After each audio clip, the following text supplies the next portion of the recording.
उत्सुकता होगा, या सांदीपनी में जब कृष्ण पढ़ने आए थे, अध्ययन के लिए आए, और जब वो निकलते होंगे तो उज्जैनी का वैभव कैसा था, या जब भर्तृहरि उनका हृदय पत्नी के छल से पीड़ित हुआ और उन्होंने अद्भुत ग्रंथों की रचना की और आगे बढ़े, ऐसी अद्भुत उज्जैनी में आकर बहुत आनंदित हैं हम। हमारे बीच दो धर्म क्षेत्र के और एक राजनीतिक क्षेत्र के और अभिन्न रूप से जुड़े हुए हैं ये, क्योंकि धर्म सत्ता हमेशा राजनीतिक सत्ता का मार्गदर्शन करती है, और आज संतों की और राजनीतिक व्यक्तित्व की मौजूदगी इस कार्यक्रम को गौरवान्वित कर रही है। और माइक्रोफोन भूपेन जी बहुत कम संक्षिप्त नोटिस पर हमारे बीच में मौजूद रहे, मैं बहुत हृदय से उनको धन्यवाद करता हूं और उनको जाना भी है।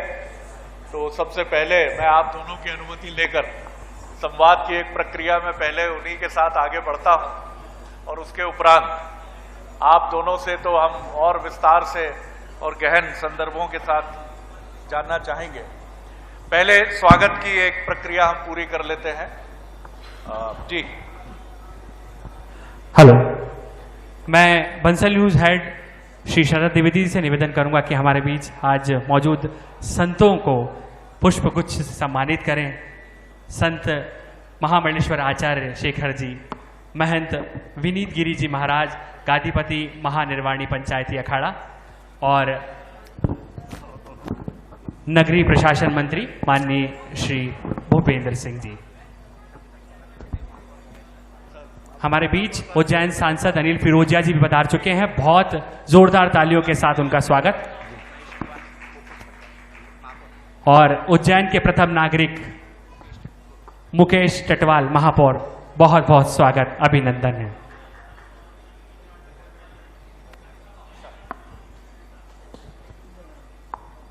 अनिल जी के लिए भी तालियों से स्वागत करें।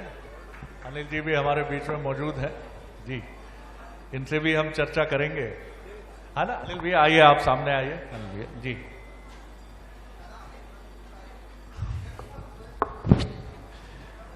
कार्यक्रम का हम आरंभ करते हैं और चूंकि जैसा मैंने निवेदन किया आप सभी से कि भूपेंद्र जी एक अपनी तमाम व्यस्तता के बीच में हमारे बीच उपस्थित हुए।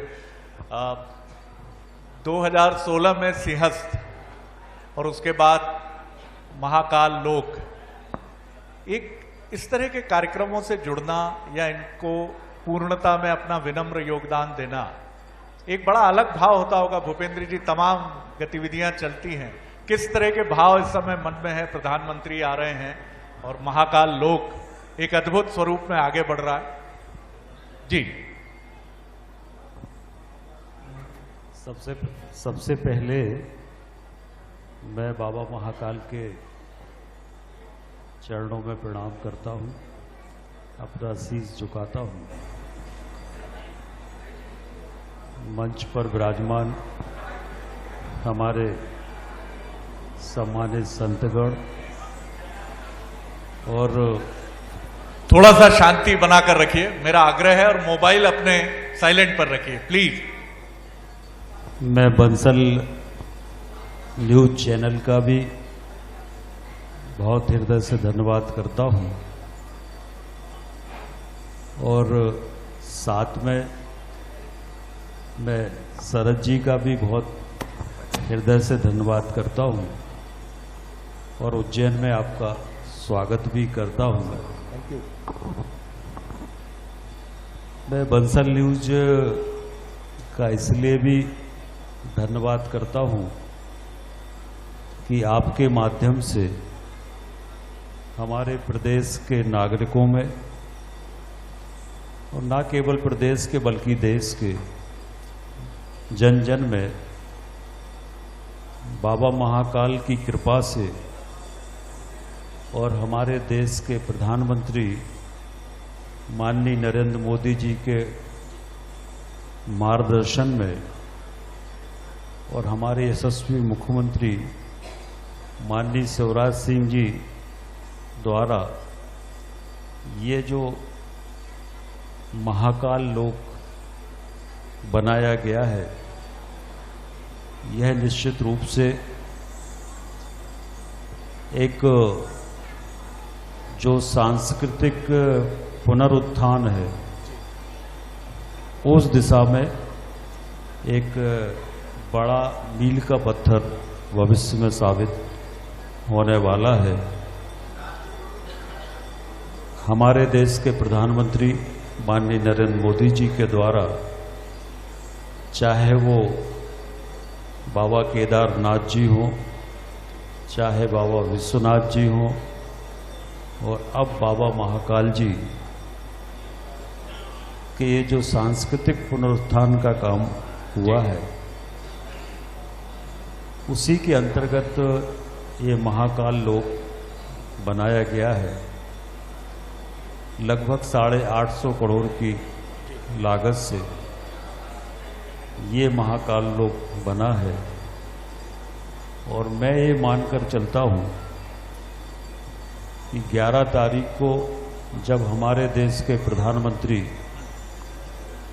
जहाँ बाबा विश्वनाथ की पूजा करेंगे, दर्शन करेंगे, उनका आशीर्वाद प्राप्त करेंगे, वहीं पर महाकाल लोक का लोकार्पण भी माननीय प्रधानमंत्री जी के द्वारा होगा। और देश भर से, प्रदेश भर से जो श्रद्धालु आएंगे, हमारे पूजनीय संतगण आएंगे, उन सबके बीच में माननीय प्रधानमंत्री जी का संबोधन भी होगा। तो मैं ये मान के चलता हूँ कि ये जो महाकाल लोक बना है, जैसा अभी आप स्क्रीन पर दिखा रहे थे, तो वास्तव में अगर हम लोग वहाँ पर जाते हैं, और विशेष रूप से जब रात्रि में लाइटिंग वगैरह होती है, तो वास्तव में ये लगता है कि हम बाबा महाकाल के लोक में आ गए हैं या स्वर्ग लोक में आ गए हैं। ऐसी अनुभूति वहाँ पर जाकर होती है। और वैसे भी हमारे उज्जैन देश के जो सबसे प्राचीन धार्मिक क्षेत्र हैं, या धर्म क्षेत्र हैं, या प्राचीन स्थान है, देश के जो 7 स्थान है उसमें उज्जैनी भी है। और धर्म की दृष्टि से तो महत्व है ही, पर बाबा महाकाल का ये जो लोक बन रहा है और जो बाकी सारा काम चल रहा है, इस सब से यहाँ पर अब दर्शनार्थियों की संख्या कई गुना बढ़ेगी। और जो लोग एक दिन दर्शन करके चले जाते थे, वो 2 दिन और 3 दिन अब रुकेंगे। और कोई भी श्रद्धालु, मैं ऐसे मान के चलता हूँ कि महाकाल बाबा के दर्शन के बाद कोई भी श्रद्धालु ऐसा नहीं होगा जो बाबा महाकाल लोक बिना देखे जाए। तो यहाँ से इकोनॉमिक आर्थिक समृद्धि भी उज्जैन में और ज़्यादा बढ़ेगी, प्रदेश में बढ़ेगी। तो ये एक बहुत बड़ा हमारे धार्मिक दृष्टि से ये काम हुआ है, ऐसा मैं मानता हूँ। आपने बिल्कुल ठीक कहा, क्योंकि धार्मिक पर्यटन पूरी दुनिया में एक बहुत बड़ा शक्ति का केंद्र है। जिस तरह से इसको मैं किसी राजनीतिक प्रश्न के तौर पे मत देखिए, राम और शिव अभिन्न रूप से एक दूसरे से जुड़े हैं। बल्कि हमारे साथ विद्वान संत हैं, इनसे हम बाद में जानेंगे कि रामत्व और शिवत्व ये दरअसल एक दूसरे के पूरक ही है। और ये एक संयोग है कि भारतीय जनता पार्टी राम से यात्रा आरंभ करके केदारनाथ, उसके बाद काशी और अब महाकाल की तरफ बढ़ी है। क्या अगला पड़ाव ओंकारेश्वर है?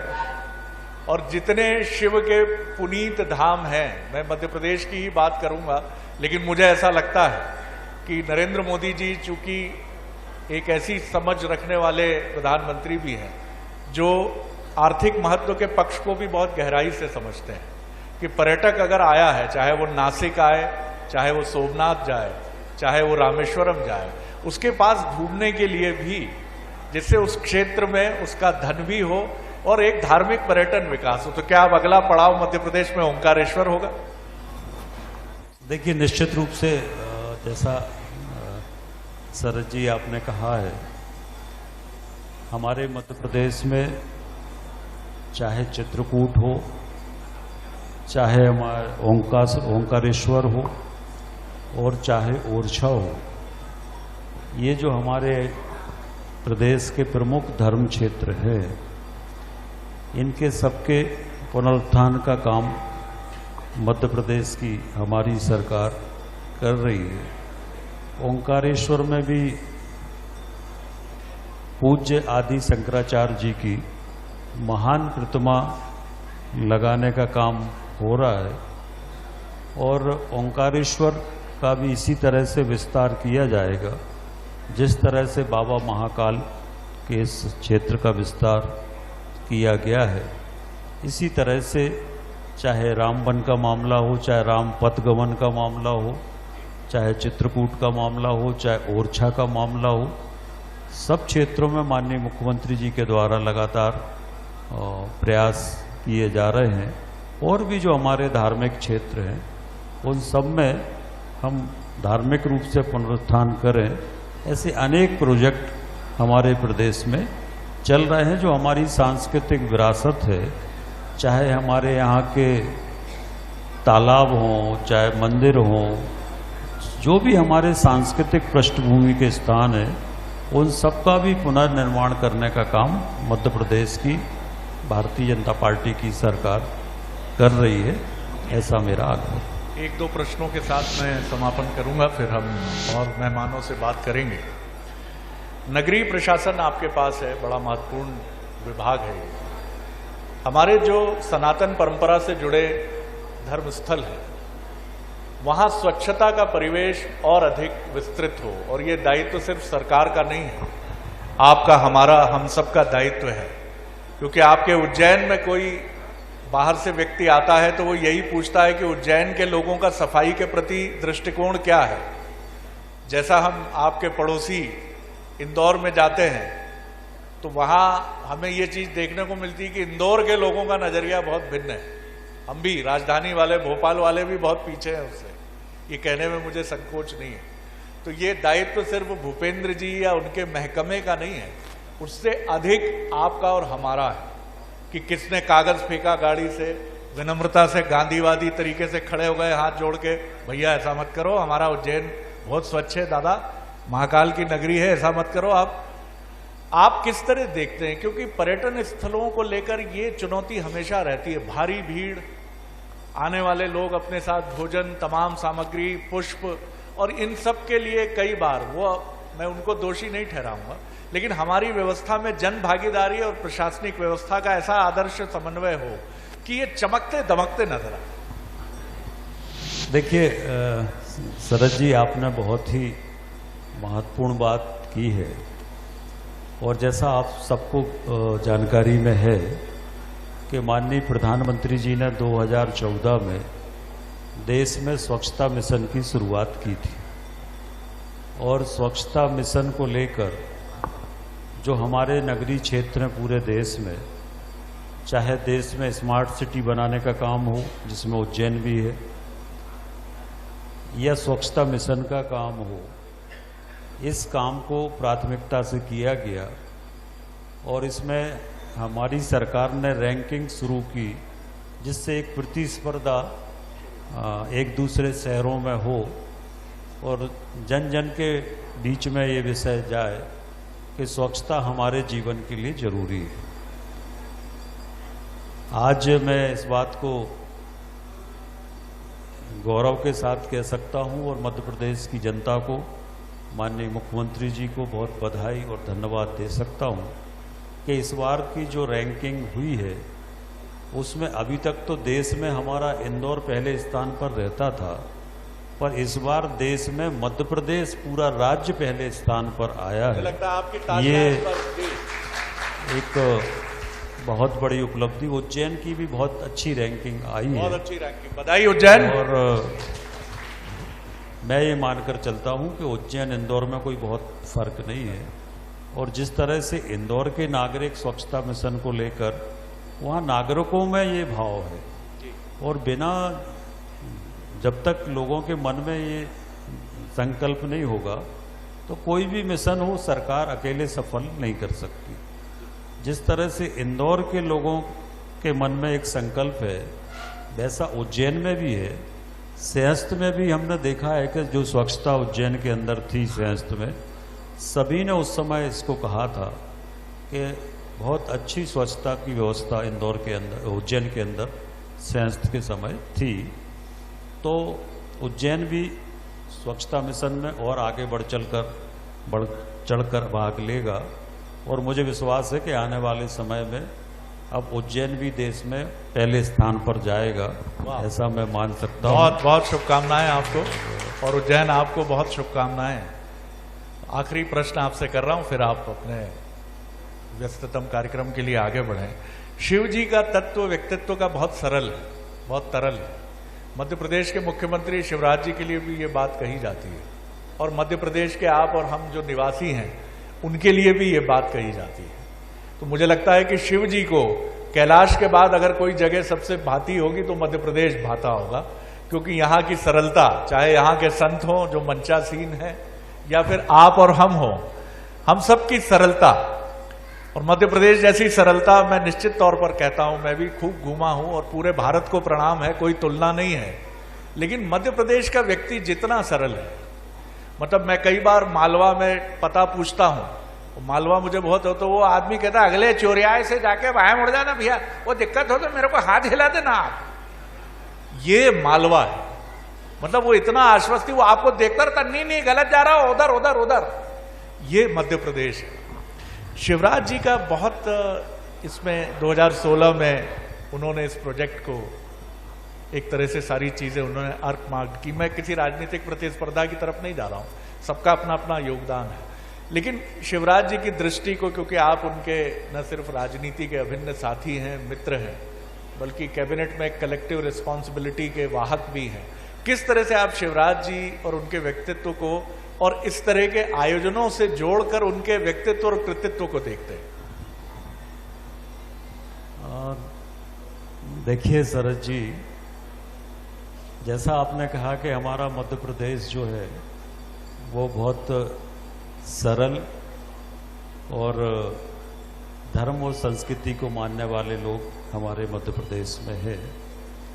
और मध्य प्रदेश में भी अगर हम देखें तो मध्य प्रदेश में भी आपस में प्रेम भाव की दृष्टि से, सद्भावना की दृष्टि से या आपसी समन्वय की दृष्टि से, उसमें भी मालवा नंबर 1 है। मालवा की जो मिठास है, चाहे वो शब्दों की हो, चाहे शब्दों की हो और चाहे मिठास हो, वो अपने आप में निश्चित रूप से हम सबके लिए प्रेरणा का कारण। जहाँ तक मुख्यमंत्री जी का सवाल है, तो उनका व्यक्तित्व मैं ये मानकर चलता हूँ कि निश्चित रूप से उनके ऊपर ईश्वर की असीम कृपा है। बिना ईश्वर की कृपा के जितना वो करते हैं वो संभव एक सामान्य व्यक्ति के लिए संभव नहीं है। तो निश्चित रूप से उनके ऊपर बाबा महाकाल की, ईश्वर की कृपा है, और जितना परिश्रम वो करते हैं, और हमने कभी उनके चेहरे पर थकान नहीं देखी।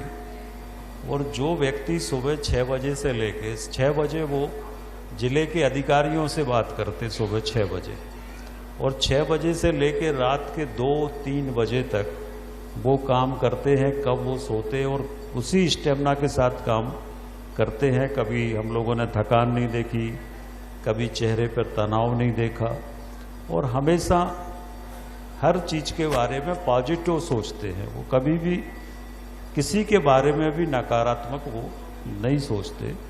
और विनम्रता तो इतनी है कि छोटे से छोटा व्यक्ति हो उसको भी वो वही सम्मान देते जो एक बड़े व्यक्ति को सम्मान देते हैं।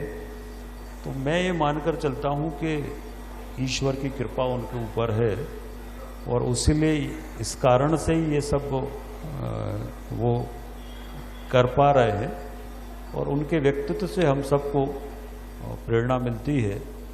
और मध्य प्रदेश के लिए अच्छा है कि एक ऐसा नेतृत्व हम लोगों को मिला हुआ है जो रात दिन लोगों के कल्याण के बारे में सोचते हैं, रात दिन हमारे जो सांस्कृतिक धार्मिक सब प्रकार से लगातार विचार करते हैं और मध्य प्रदेश को लगातार ऊंचाइयों में ले जाने का काम कर रहे हैं। जो मध्य प्रदेश एक समय देश में पिछड़ा हुआ था, वो मध्य प्रदेश आज देश के अग्रिम पंक्ति के जो 5 राज्य हैं उसमें मध्य प्रदेश है और इसलिए निश्चित रूप से उनका परिश्रम इसमें है और उस प्रेरणा से हम सब लोग काम करते हैं। अभी जब दशहरे के दिन बाबा महाकाल की सवारी निकली तो लगभग 3 घंटे तक मुख्यमंत्री जी नंगे पांव और तेज बारिश में, जनता भी चल रही थी, लोग श्रद्धालु लोग भी चल रहे थे,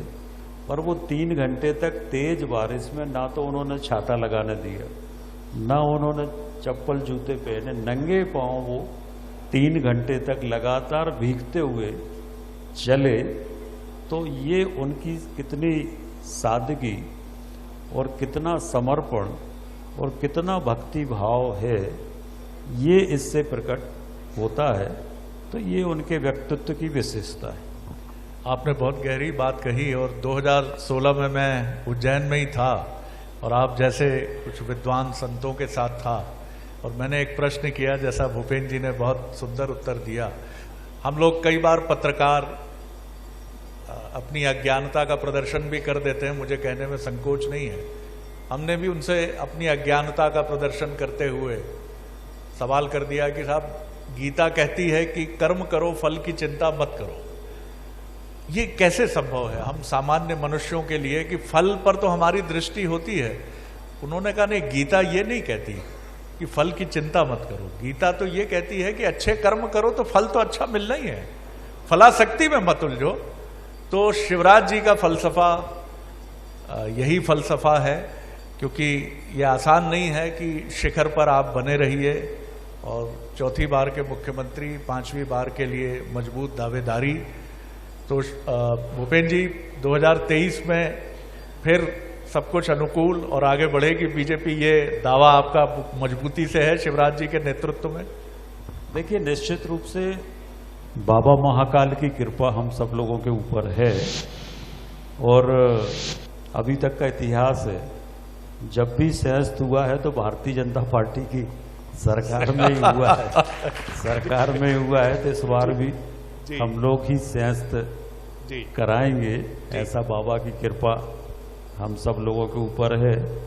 और मैं एक बात हमेशा कहता हूं, अंत में मैं निवेदन करूंगा, एक बात हमेशा कहता हूं कि जब मुझे सहस्त्र का प्रभारी बनाया गया तो मैंने पहली बैठक में ये कहा कि देखिए, मंत्री बहुत हो सकते हैं, IAS IPS बहुत हो सकते हैं, पर हम सबका सौभाग्य है कि बाबा महाकाल ने हम लोगों को निमित्त बनाया है। तो उज्जैन वासी भी सौभाग्यशाली है कि पूरे देश के लोग यहाँ पर दर्शन करने आते हैं और उनको हर दिन बाबा महाकाल के दर्शन होते हैं। तो उनके ऊपर भी बाबा महाकाल की उज्जैनी पे विशेष कृपा है। राजा हैं यहाँ के और राजा की तरह प्रजा का वो पूरा संरक्षण करते हैं। और मेरा ये मानना है कि बाबा अगर निमित्त बनाते हैं तो हम लोगों को उसको जितना अच्छा हो सकता है उतना करने का प्रयास करना चाहिए। और मैंने उस बैठक में कहा, संयस्त की पहली बैठक में, कि देखो अधिकारी बहुत है, मंत्री बहुत है, पर बाबा महाकाल ने हम लोगों को निमित्त बनाया तो ये कुछ हम लोगों के पूर्व जन्म या इस जन्म के अच्छे काम होंगे जिस कारण से बाबा ने आपको निमित्त बनाया। इसलिए जितना हो सकता है उतना अच्छा करो, ये मैं हमेशा लोगों से निवेदन करता हूँ। और उस समय मनोज जी पूरे समय वो यहाँ पर थे, तो मैं मनोज जी को भी बहुत उनसे प्रभावित था और जितने समर्पण के साथ और जितने ईमानदारी के साथ वो रात दिन कवरेज करते थे सहस्त्र का, तो मैंने ऐसे कम लोग देखे हैं। तो मैं उनको भी आज इस अवसर पर बधाई देता हूं, आपको भी बहुत बधाई देता हूं और बंसल न्यूज़ चैनल का एक बार हृदय से मध्य प्रदेश सरकार की ओर से बहुत धन्यवाद करता हूँ। और हमारे मनोज जी भी महाकाल के अनन्य भक्त हैं, मैं बहुत धन्यवाद करूंगा मनोज जी। आप भूपेन जी को बहुत धन्यवाद। भूपेन जी बहुत कम समय में आप पधारे, बहुत गरिमा से आपने अपनी बात कही। हमारे कार्यक्रम के कुछ सहयोगी हैं, हाँ, माननीय कुछ मंत्री लोग जी हैं की जो मौजूद- आपके हाथ से कुछ सम्मानित, उनका 1 मिनट बस हम आपका और लेंगे। हमारे बीच आरके डेवलपर से राकेश अग्रवाल और राकेश शर्मा जी हैं। मैं मंच पर आमंत्रित करता हूं दोनों ही मेहमानों को।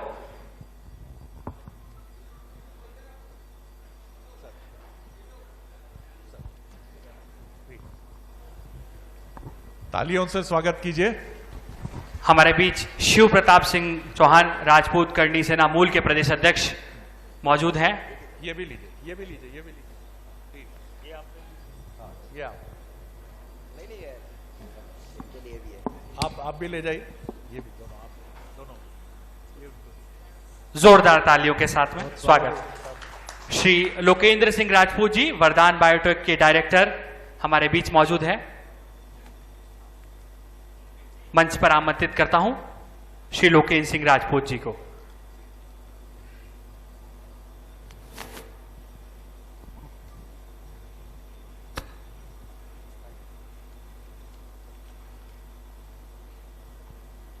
जोरदार तालियों के साथ स्वागत।